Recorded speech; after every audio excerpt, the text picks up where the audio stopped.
Abused by his stepfather, 20 years later the boy returns for revenge. 10-year-old Thomas huddled in the corner of his room, the thin walls offering little protection from the sounds echoing through the house. Bartholomew, his mother's husband, was home. The heavy footsteps, the booming voice, the clinking of bottles, all harbingers of the storm that was about to break. Fairview, the small town where they lived, seemed a world away from the turmoil within their walls. From his window, Thomas could see the warm glow of streetlights, hear the distant laughter of children playing. A normal life, a life he yearned for, a life that felt impossibly distant. He clutched his worn teddy bear, a tattered remnant of happier times. It offered little comfort, but it was the only friend he had in this house of shadows.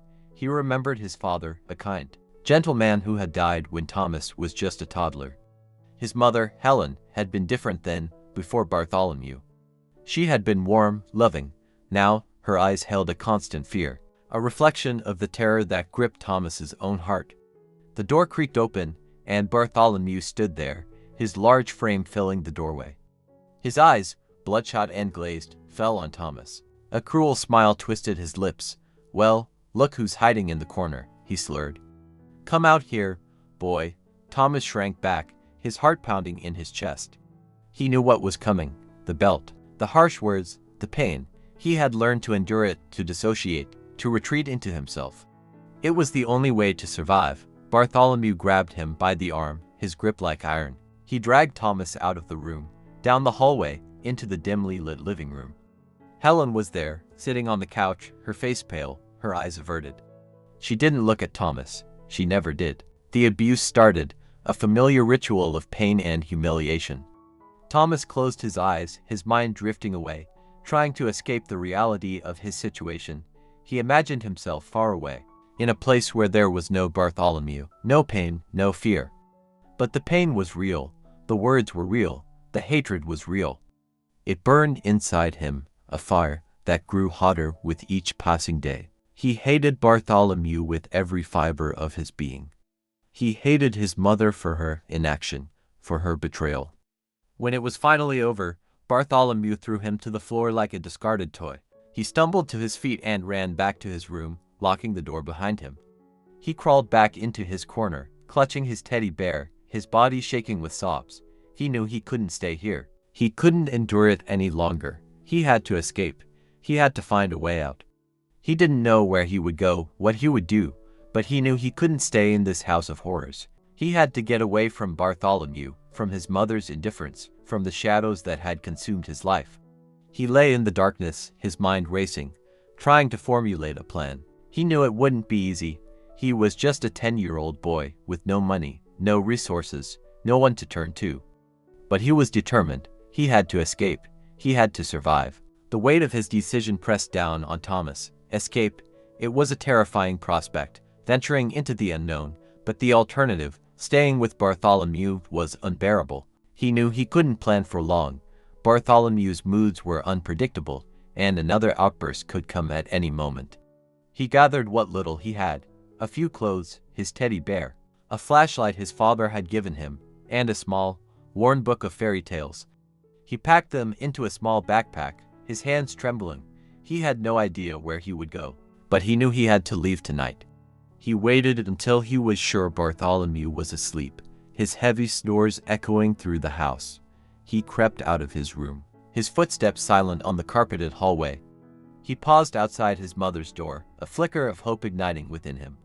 Should he try to talk to her? Should he plead with her to help him? He hesitated, remembering her averted gaze, her silence during the beatings. He knew it was futile. She wouldn't help him. She couldn't. The fear in her eyes was too strong. He turned away, his heart heavy. He slipped out the back door, into the cool night air. Fairview, usually a comforting presence, now seemed vast and intimidating. The streetlights cast long, distorted shadows, making the familiar streets seem alien. He walked for hours, his small legs aching, his backpack heavy on his back. He had no destination in mind, just a desperate need to get away, to put as much distance as possible between himself and Bartholomew. He found himself on the outskirts of town, the houses giving way to open fields. He was tired, exhausted, but he knew he couldn't stop. He had to keep moving. He found shelter in a small, abandoned barn tucked away in a corner of a field. It was cold and damp, but it was better than nothing. He curled up in a corner, clutching his teddy bear, trying to stay warm. He fell asleep, his dreams filled with nightmares of Bartholomew, of his mother's indifference, of the shadows that had consumed his life. When he woke up, the sun was rising, casting a pale light through the cracks in the barn walls. He was stiff and cold, his stomach growling with hunger. He had no food, no money, no idea what to do next. He left the barn and walked towards the nearest road. He knew he couldn't stay in the barn. Someone might find him, someone who would take him back to Bartholomew.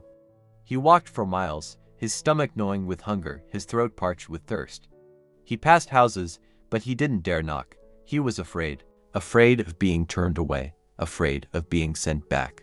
He saw a small diner on the side of the road and hesitated. He was desperate for food, but he had no money. He decided to take a chance. He walked into the diner, his head down, trying to make himself invisible. He sat at an empty booth and waited for a waitress to come. A middle-aged woman approached him, her expression kind. "Can I help you, honey?" she asked. Thomas looked up, his eyes pleading. "I'm hungry," he whispered, "but I don't have any money." The woman's expression softened. She looked at him, her eyes filled with compassion. "Where's your mom and dad?" she asked. Thomas looked away, his throat tightening. "I don't have them anymore," he mumbled. The woman's eyes filled with understanding. She had seen children like Thomas before, runaways, lost souls. "I understand," she said gently. "What would you like to eat?" Thomas ordered a simple breakfast, his stomach growling with anticipation. The woman brought him his food, along with a warm smile. "Eat up," she said. "It's on the house." Thomas ate quickly, savoring every bite. It was the first decent meal he had had in days. He thanked the woman profusely, his voice choked with emotion. "You're welcome, honey," she said. "Be careful out there." Thomas nodded and left the diner, his stomach full, his heart a little lighter. He knew he couldn't stay in Fairview. He had to keep moving, keep searching for a place where he could be safe, where he could be free. The kindness of the diner waitress was a brief respite in Thomas's harsh new reality. He left the diner with a full stomach but no plan. He walked aimlessly, the sun beating down on him, his small backpack his only companion. He quickly learned that being a runaway, even in a seemingly ordinary town, was a lonely and frightening experience. He spent his days wandering the streets, observing the world from the shadows. He saw families laughing together, children playing in parks, people going about their lives. A life that seemed so normal, so attainable, yet so utterly out of reach. He was invisible to them, a ghost drifting through their world. He slept wherever he could find shelter, under bridges, in alleyways, in abandoned buildings. The nights were cold and dark, filled with the fear of being discovered, of being sent back to Bartholomew. He learned to be quiet, to be unseen, to blend into the background. Food was a constant struggle. He scavenged for scraps in dumpsters, sometimes finding discarded fruit or stale bread. He learned which stores threw out food at the end of the day and would wait nearby, hoping to find something edible. He was often hungry, his stomach a constant knowing reminder of his situation. He encountered other homeless people, some kind, some desperate, some dangerous. He learned to be wary, to trust no one. He heard their stories, tales of broken families, addiction, and despair. He realized he wasn't alone, but that didn't make his situation any easier. He missed his old life, even with the shadows. He missed his room, his books, even the familiar routine of school, despite the other children often being cruel. He missed the idea of his mother, the mother she used to be. The good memories felt like a cruel trick now, a sharp contrast to the reality of her betrayal. He tried to go to school a few times, sneaking into classrooms, trying to learn something, anything, but he was always discovered, his dirty clothes and unkempt appearance giving him away. He was chased away, told he didn't belong there. He learned that he was an outcast, a pariah. He also encountered the darker side of society. He was harassed by gangs of kids who saw him as an easy target. He was chased by shopkeepers who accused him of stealing. He was even approached by men with leering eyes, offering him help in exchange for things he didn't understand but knew were wrong. He learned to run, to hide, to avoid contact with anyone. He became resourceful. developing survival skills he never knew he had. He learned to read the city, to understand its rhythms, to find its hidden corners.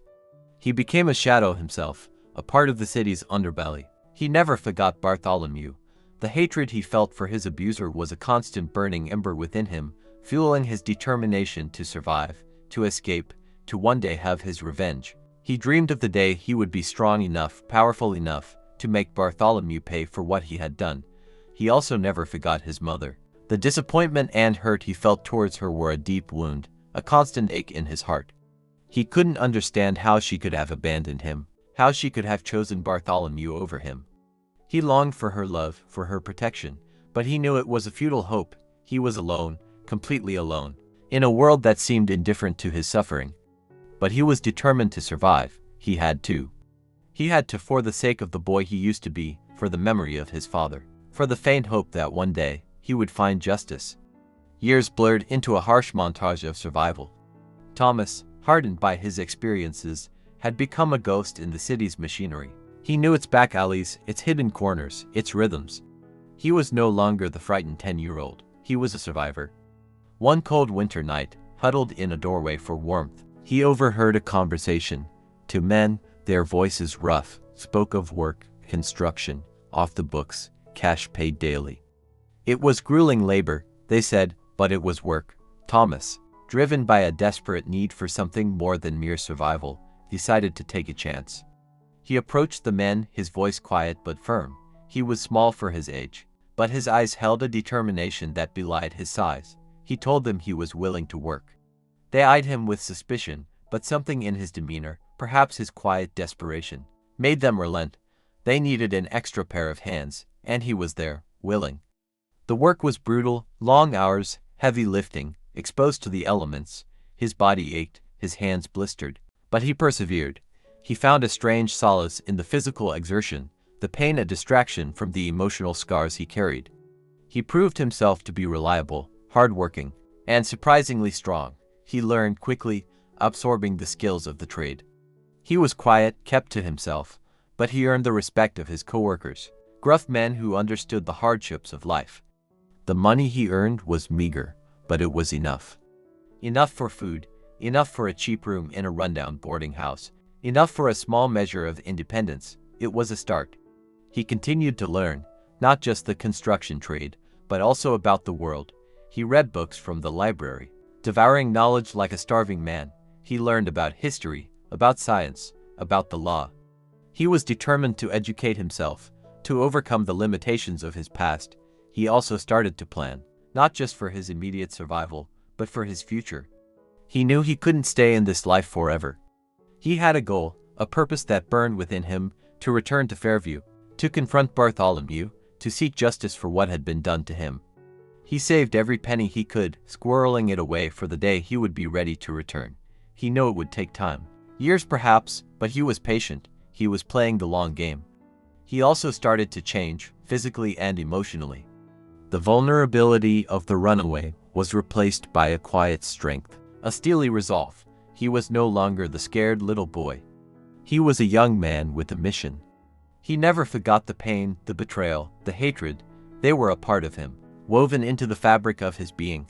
But he learned to control them, to channel them into his determination, his drive. He was no longer just surviving. He was building a new life, brick by brick, preparing for the day he would return to Fairview, the day he would finally confront the shadows of his past. The years that followed were a testament to Thomas's unwavering resolve.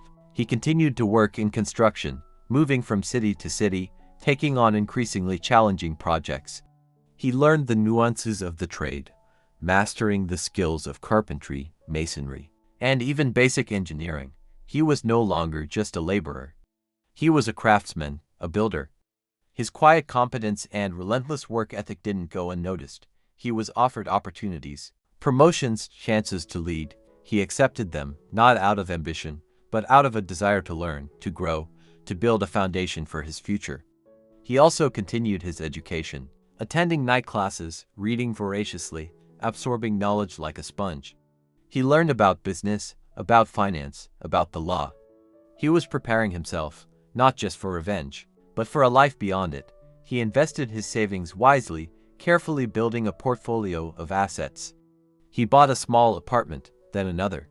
He invested in stocks, in bonds, in real estate. He was creating a safety net, a foundation for the future he envisioned. He also started to cultivate a new identity. He changed his name, shedding the one that was associated with his past, with Bartholomew, with his mother's betrayal. He became Thomas Walker, a name that represented his journey, his progress, his determination to move forward. He didn't forget his past. He carried it with him, a constant reminder of what he had endured, of what he had overcome. But he didn't let it define him. He used it as fuel, as motivation, as a driving force to achieve his goals. He became a successful businessman, a respected member of his community. He was known for his integrity, his work ethic, his quiet generosity. He had built a life for himself, a life far removed from the shadows of Fairview. But he never forgot his ultimate goal. He never forgot Bartholomew, the man who had abused him, the man who had stolen his childhood. He never forgot his mother, the woman who had betrayed him, the woman who had chosen her husband over her son. He waited, patiently biding his time, building his strength, preparing for the day he would return to Fairview, the day he would finally confront the demons of his past. He knew it wouldn't be easy. He knew it would be painful, but he was ready. He had spent years preparing for this moment. He had built a new life, a new identity, a new strength. He was no longer the scared little boy who had fled Fairview. He was Thomas Walker, a man with a mission, a man determined to seek justice, a man who would not be denied. 20 years had passed. Fairview, once a symbol of pain and betrayal, now beckoned Thomas back. He had achieved success beyond his wildest dreams, built a life of respect and stability. But the shadows of the past still lingered, the wounds still festered. It was time to confront them. He drove into Fairview on a crisp autumn morning, the familiar streets both strange and familiar. The town had changed, grown, but the essence remained the same. He saw the park where he used to play, the school he had briefly attended, the diner where he had received a moment of kindness. Memories, both bitter and sweet, flooded his mind. He drove past his old house, the house of shadows. It looked different, neglected, the paint peeling, the yard overgrown. He felt a surge of anger, a visceral reminder of the horrors he had endured within those walls. He checked into a small motel on the outskirts of town, using his new identity, Thomas Walker. He had planned this meticulously, researched Bartholomew's life, his connections, his weaknesses. He knew Bartholomew was still living in Fairview, a respected member of the community, a pillar of the local church. The hypocrisy sickened Thomas. He spent the next few days gathering information, observing Bartholomew's movements, talking to people who knew him. He discovered that Bartholomew had remarried, had a new family, a new wife, a new son. The thought of another child suffering at Bartholomew's hands fueled his determination. He also learned that his mother, Helen, was still alive, living in a small apartment in town. He hesitated, unsure whether to contact her. The pain of her betrayal was still raw, the wound still open, but he needed to know, needed to understand why she had abandoned him, why she had chosen Bartholomew over him. He decided to visit her. He found her in a small, sparsely furnished apartment, her hair gray, her face etched with wrinkles. She looked frail, vulnerable. He felt a flicker of compassion, a momentary softening of his anger. He introduced himself as Thomas Walker, a friend of her son, Thomas. He told her he had known Thomas years ago, when they were both living on the streets. He said he had heard that Thomas had passed away, and he wanted to offer his condolences. Helen's eyes filled with tears. She spoke of Thomas, her voice filled with regret, with guilt. She admitted that she had failed him, that she had been too scared to protect him. She said she had lived with the guilt every day since he had run away. Thomas listened, his heart heavy. He saw the pain in her eyes, the remorse in her voice. He realized that she had suffered too, that she had been a victim of Bartholomew's manipulation and abuse. He felt a grudging respect for her honesty, for her belated acknowledgement of her failure. He left her apartment, his mind in turmoil. He had come to Fairview seeking revenge, but he had found something else, a measure of understanding, a glimmer of forgiveness. He still hated Bartholomew, but his anger towards his mother had softened. He realized that she had been a victim too, that she had paid a price for her weakness. He returned to his motel room, his thoughts focused on his next move.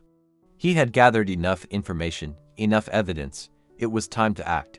It was time to expose Bartholomew, to bring him down, to seek justice for the boy he had been, for the pain he had endured, for the years he had lost.